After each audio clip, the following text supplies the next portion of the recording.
Hi guys, I finally finished Empyrea, and before I start I just want to say this is making me so mad, but I recorded everything as I was playing through the husk, but I had the wrong crop settings on, so we're all stuck with seeing the corner of my screen. Please don't sit here and actually watch this because there isn't much happening, which I'm so annoyed about. I'm so sorry. And also because I was reading the guide while we were in battle, basically all you're gonna see is us chatting in the corner, so sorry about that again. Anyways, there are gonna be mild spoilers in here about Empyrea, so I just want to say that in case you don't want to listen, and also it's in the title that I'll be talking about this. But guys, I know like the last world of every arc is gonna be good, but this was so, oh my god.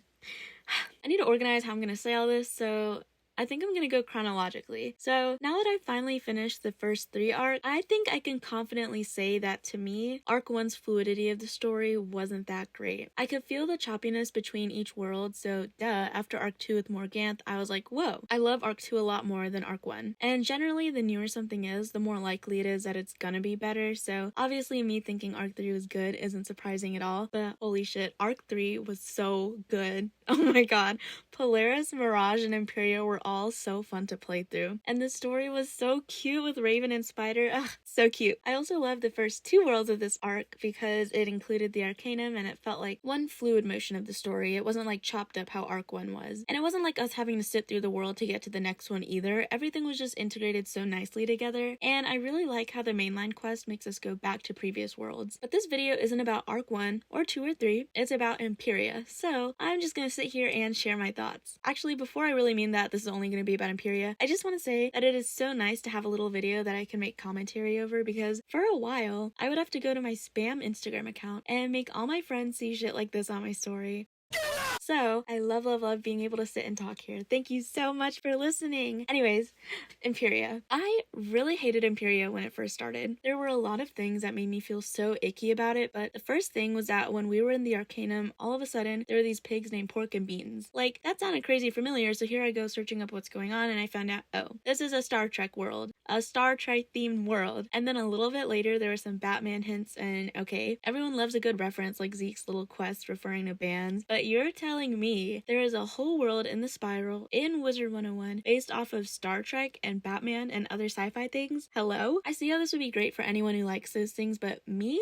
What the hell is Star Trek? Like, I'm not a fan of Star Trek and Star Wars and superheroes and all that. Like, it's just not my thing, you know? Everyone likes different things, but on the tier list of the thing that's the most not my thing, it would be sci-fi and superhero fiction. So, I was going into Empyrea with this predisposition that I was gonna hate it already, and it's not because of FOMO, like, boo-hoo, I don't know about Star Trek, you can't have this world. No, it wasn't like that. But because of Star Trek not being my thing, I just felt really detached to the story in the beginning, and I love stories. That's literally why I play the game. It broke the immersion of the game to me. Like when Genshin had that collab with Horizon Zero Dawn and they introduced Aloy to the game, she had nothing to do with the world and she came out of nowhere, and also nobody uses her, but that's irrelevant.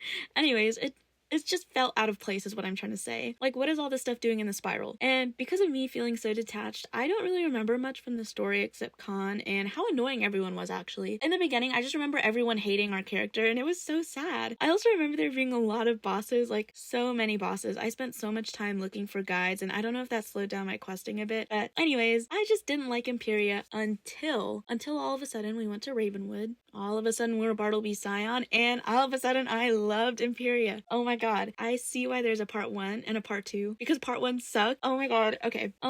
I loved part 2 so much. I'm gonna get this out of the way, but I just loved the really crazy battles, like with Evil Ambrose. That was a core memory for me playing this game. It was so silly, and I just love how creative everything was. It wasn't standard gameplay, and I am so glad the final boss Trident guy had some cool strategy like that too. It was so good. I loved playing that. And like, I had no idea what was happening in part 1 because what is Ziggy Stardust doing here? But in part 2, I'm like understanding everything. Like, oh, the paradox chains, Spider's heart is stolen, everyone isn't who we thought they would be, and Mallory is back. Like, I just loved it so much. It was so cute, especially the ending. Ugh. And the worlds were cooler too. Having to deal with part 1 in sad little streets and dark sewers compared to Port Arrow and the Anthenor places, like, hello? Everything was so good. That's also one reason why I didn't like Khrysalis either. It was so dark and gloomy in there. Just goes with the theme, but still, I just want to mention that. Anyways, oh my goodness, Empyrea was so good. I enjoyed part 2 just as much as I did Polaris and Mirage, which is saying a lot. And you know what? The battles were harder in part 2, but they were funner than part 1. Oh my god, it was so good. I was shaking during the last final part of Empyrea and the Husk. It was so good.